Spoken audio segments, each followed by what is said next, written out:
नमस्कार, मी ललित प्रभाकर. आपल्या सर्वांनाच माहिती आहे की नामदेव ढसाळ हे महाराष्ट्राच्या भूमीला लाभलेलं एक अजरामर नाव.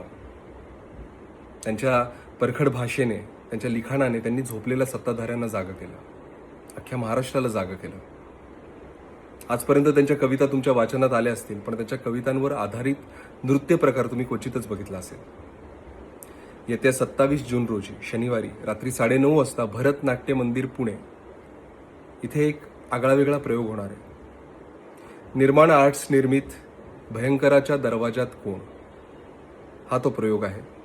या प्रयोगात तुम्हाला नामदेव ढसाळ यांच्या काही निवडक कवितांवर आधारित शास्त्रीय नृत्य प्रकार बघायला मिळेल. मी तुम्हा सर्वांना विनंती करतो की हा आगळा वेगळा प्रयोग नक्की जाऊन पाहावा. सर्व कलाकारांचे अभिनंदन, त्यांना खूप खूप शुभेच्छा आणि सर्व प्रेक्षकांना विनंती की हे नाटक चुकवू नका, हा प्रयोग चुकवू नका. थँक्यू.